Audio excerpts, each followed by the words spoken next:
a lot of things within our fitness culture are actually just things we imagined up. We made it up and it only exists in our imagination.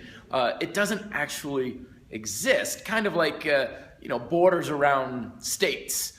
We drew an imaginary line in the sand, even though technically there is not different territories broken up by Mother Nature. Of course, islands are an exception, but we tend to fragment our training. This is going along the lines of technical convergence, where everything kind of melds together. But we break things up in this imaginary way. These aren't organized in any way that should make sense at all, but we break up like what we're training for. Are we trained for strength? Are we trained for endurance? Are we doing functional strength? Because apparently those are different. Are we doing stretching, or are we doing balance work? We fragment our body. We're working on the grip, then we're working the chest, we're working the core, and so on. This is a fragmented way of approaching fitness. We even do this with food. Carbohydrate, fat, protein. This is a protein food. This is a carbohydrate food. And we've broken it all up.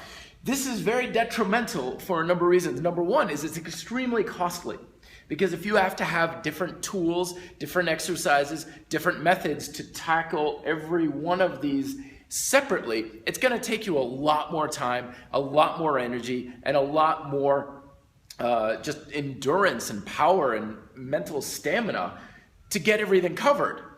The other thing too is it's very detrimental because we often forget to focus on what we can get more out of other than just one or two things. For example, like when you're doing lunges, okay, we could say, oh, it's a leg exercise. It's good for the quads.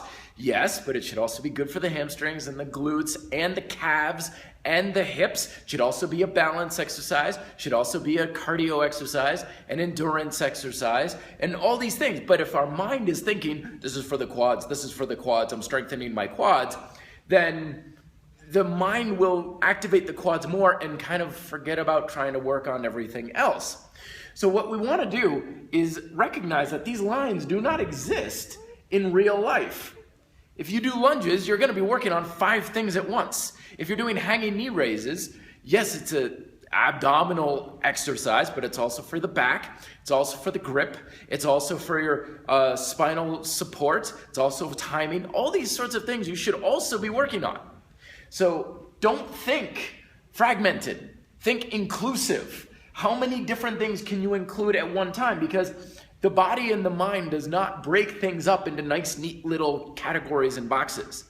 I hear this all the time. It's like, oh, if you do an exercise for like 10 reps, that's for muscle building. But if you do it for 15 reps, that's for endurance. As if you cross this imaginary line and suddenly you're not going to build muscle, but you're going to build endurance. But all of a sudden it's like, oh, you're doing 8 reps? Okay, that's more for strength. You won't build endurance. These lines do not exist.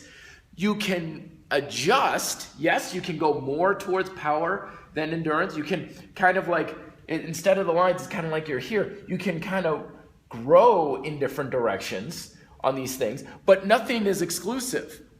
So be aware of how many things you can include in your training and get much more out of it with far less cost. Let me know your thoughts down below. Be fit, live free.